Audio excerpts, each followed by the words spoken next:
Bon, ma dernière vidéo remonte à combien de temps? 2 ans. 2 ans. Je t'explique à la fin de la vidéo.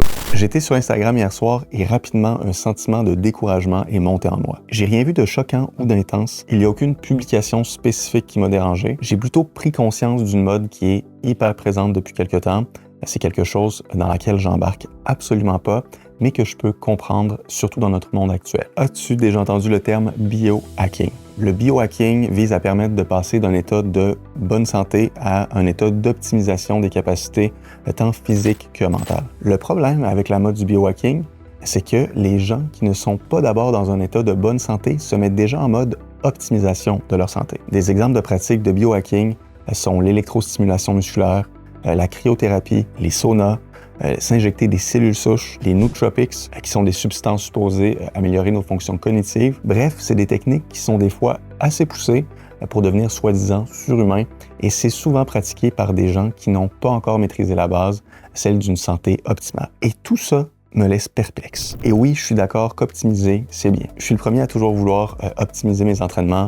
Quand je joue à des jeux vidéo, je veux optimiser mes personnages. Mais là où j'ai un gros doute, c'est avec l'idée d'optimiser un élément qui n'a pas été maîtrisé dans sa forme la plus simple. Dans une époque où la rapidité et l'efficacité sont souvent privilégiées au détriment de la qualité, de la stabilité et de l'authenticité, le biohacking semble être une solution rapide pour détourner les yeux des vraies lacunes et problèmes fondamentaux. Et là, je vais sortir du biohacking pour te donner un exemple. Avant de prendre des suppléments de mélatonine, pose-toi quelques questions. Est-ce que j'en ai réellement besoin ou bien mon sommeil est déjà bon? Si j'ai des problèmes de sommeil, est-ce que ça peut être dû au fait que j'écoute la télé ou que je suis sur mon cellulaire durant 2 heures dans mon lit avant de me coucher? Où est-ce que je suis préoccupé présentement? Bref, c'est très facile de se laisser aveugler par les nouvelles tendances qui ont l'air tellement sexy, les shiny objects, mais la vérité, c'est qu'on peut juste optimiser ce qui est déjà solide. On n'érige pas une tour sur des fondations bancales. Mais bon, on vit actuellement dans une période où la recherche de solutions rapides prime sur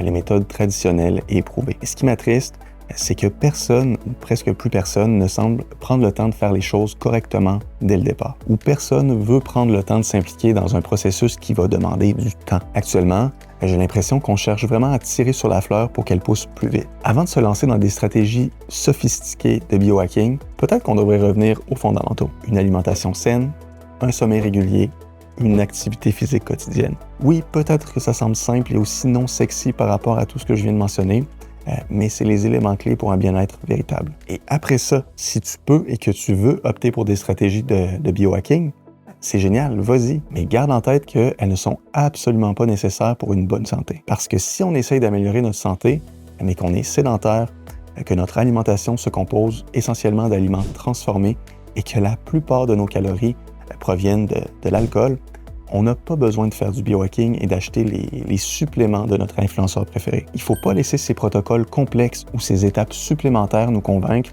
qu'améliorer sa santé doit passer par ces étapes supplémentaires. Le plus important, c'est de trouver notre point de départ personnel et de commencer modestement avec ce qu'on peut supporter, aussi petit que cela puisse paraître. Ensuite, l'objectif, c'est de progressivement construire à partir de là, tout en gardant toujours à l'esprit l'ensemble de notre bien-être. L'objectif, c'est de créer quelque chose de durable qui soutiendra notre vie en y ajoutant du plaisir plutôt que de simplement le consommer. En prenant le temps de nous investir dans ce processus, on est plus enclin à cultiver des habitudes durables et significatives qui contribueront véritablement à notre santé et à notre bonheur à long terme. Bon, pourquoi j'ai été absent pendant 2 ans?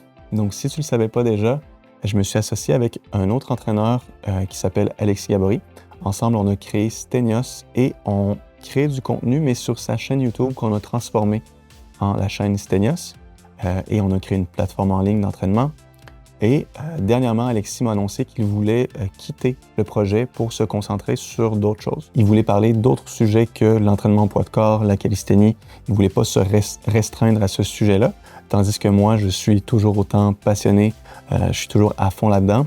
Donc, c'est sûr que le fait que l'entreprise soit construite autour de l'entraînement au poids de corps, autour de la calisthénie, ça l'empêchait là, un peu dans sa création, ça lui donnait moins de liberté. Donc, il a ressenti le besoin là, de partir de son côté et de continuer ses projets là, pour pouvoir aller à fond là-dedans. Donc, c'est pour cette raison que j'ai été absent. Je me suis investi là, à 100% dans ce projet-là.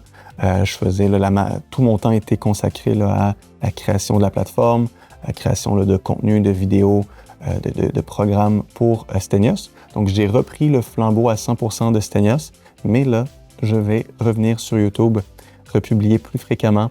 Je ne vais pas attendre 2 ans avant de republier une vidéo.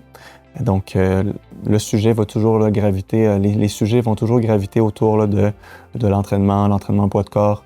C'est toujours là, ma passion. Et tu risques de voir là, de très belles nouveautés arriver prochainement. Donc, merci d'être resté abonné à ma chaîne YouTube malgré le fait que j'étais très inactif. Là, au courant des prochaines semaines, je ne me suis pas imposé de nombre de vidéos à publier à chaque mois. Je vais voir là, comment ça va progresser. Mais j'ai déjà de très bonnes idées. Et donc, on se dit à très bientôt pour la prochaine vidéo.